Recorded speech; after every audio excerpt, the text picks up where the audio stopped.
Time now for the morning rush. We start with Kristen Curry.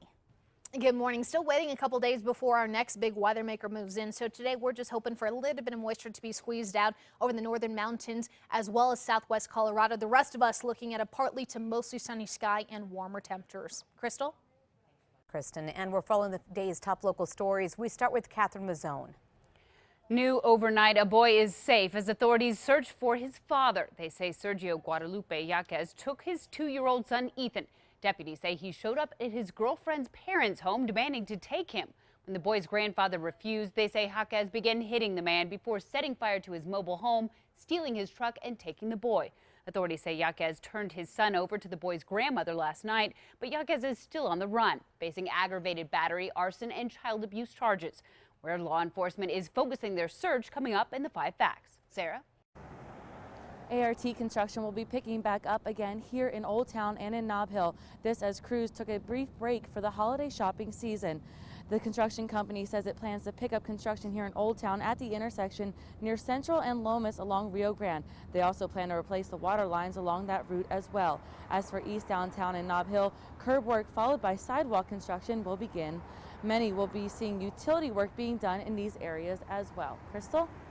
This morning, police need your help in tracking down a car theft suspect from this surveillance video. The video shows right here the brazen crook pulling into an Albuquerque dealership before one man swipes a car. The woman driving the red Toyota Tacoma dropped off the man at the Quality by DiLorenzo dealership late last month. The man then took off with a dark blue Mazda CX-9 SUV. If you see the red truck or the stolen SUV, you're asked to call police. On to news happening today. Bernalillo County's new district attorney will be sworn in during a public ceremony. This comes after Raul Torres was sworn into the top spot during a private ceremony on Sunday. He replaces Kerry Brandenburg, who chose not to seek re-election after being in office since 2001. Torres promises to make big changes to make the streets safer. New at 6, a Charlotte baggage handler is in good spirits despite the fact he got locked in the cargo hold and went on a flight from Charlotte to D.C. United Airlines employees discovered him locked in the cargo hold shortly after landing. Authorities still investigating the situation this morning, but United says the man was found unharmed, which is incredible since the flight reached 27,000 feet, flying at speeds of 470 miles per hour, and it is pretty chilly down there. On to news happening tomorrow. Dylan Roof will represent himself during the sentencing phase of his federal trial, but he'll be limited as to where he can stand and walk within the courtroom while he acts as his own lawyer. A federal judge ruled Roof cannot approach witnesses or the jury, the same jury that found him guilty for killing 9 black parishioners inside a Charleston church. The jury will decide if Roof should be sentenced to life or death. This morning, investigators say they're close to identifying the gunman behind the deadly attack at a Turkey nightclub. Authorities say the shooter opened fire on hundreds inside the club on New Year's, killing 39 and wounding dozens of others. Turkish Deputy Prime Minister says 8 people have been detained in connection with this attack. However, the suspect was not among them. ISIS now saying the massacre was revenge for Turkish attacks on ISIS fighters in Syria. On to news happening today. The 115th Congress will be sworn in this afternoon with 55 new members. And one of the first votes will be on a proposed change to place the office under control of the House Ethics Committee. Yesterday, House Republicans voted to deprive the Office of Congressional Ethics, the independent body created to investigate allegations of misconduct by lawmakers. It's prompted an outcry from Democrats and government watchdog groups. A cameraman being called a hero this morning for what he did when he saw an SUV catch fire yesterday on the Los Angeles freeway. Take a look at this. He was filming a stalled, dark-colored SUV. Another vehicle struck it. The photographer dropped the camera, ran to the burning car, smashed the passenger side window out, and pulled the man to safety. The driver was taken to the hospital in critical condition.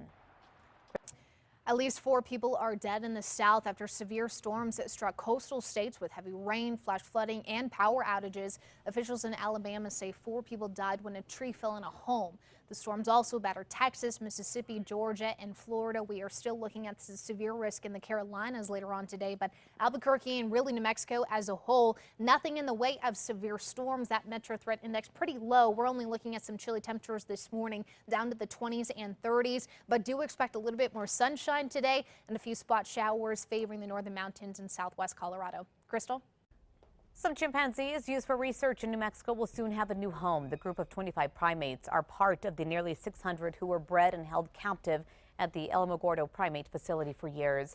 They were used for everything from vaccine and pesticide testing to experimental surgeries. Now they'll be moved to Louisiana to a sanctuary called Chimp Haven. It was made possible by a grant awarded by the Chimpanzee Sanctuary Fund. New at 6, scientists at the University of Maryland say they're getting a better understanding of what makes the Zika virus so dangerous. Scientists say they've now identified 7 key proteins that give crucial insight into how the virus affects cells. Zika virus is linked to birth defects that can be deadly. Quick check on traffic this morning. We do have one incident to tell you about. We have the right lane blocked due to a crash that's on the on-ramp I-40 eastbound at Coors. Also Paseo eastbound from Jefferson to Wyoming. Pretty sluggish. Expect a lot more volume out there this morning as everybody hits the road and back to work or school today. All right, listen up. This morning, visitors to Carlsbad Caverns will once again be using a lot of leg power to tour the caves. This as the elevators are out of service once again. The elevators had to undergo a major fix last year after repeated problems. Those at the park say the elevator issues have significantly impacted the number of visits. Senator Tom Udall and Representative Steve Pierce, they say they'll work to get the money needed to fix them.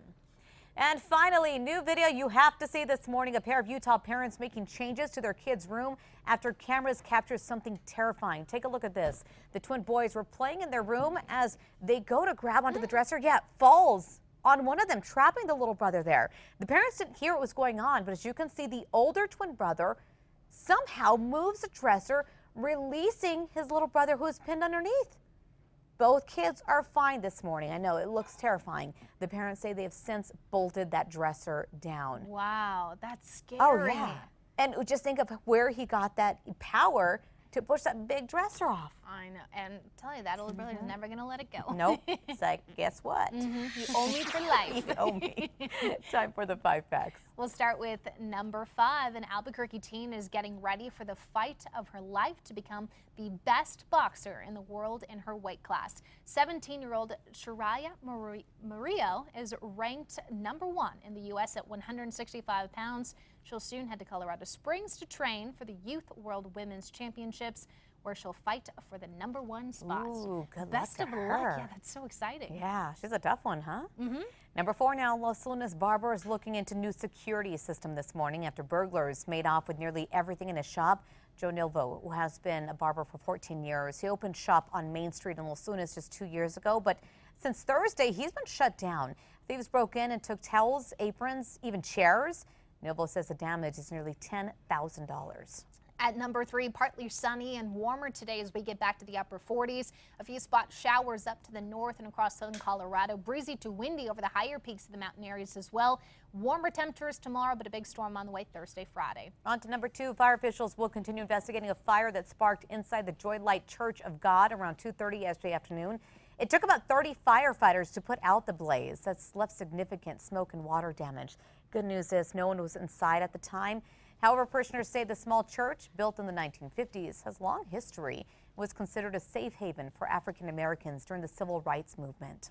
On to number 1, this morning the Amber Alert for a once missing 2-year-old boy is canceled, but authorities are still searching for the boy's father. There's his picture on your TV screen. The Amber Alert went out after officials say that Sergio Guadalupe Jaques abducted the boy in La Mesa yesterday afternoon.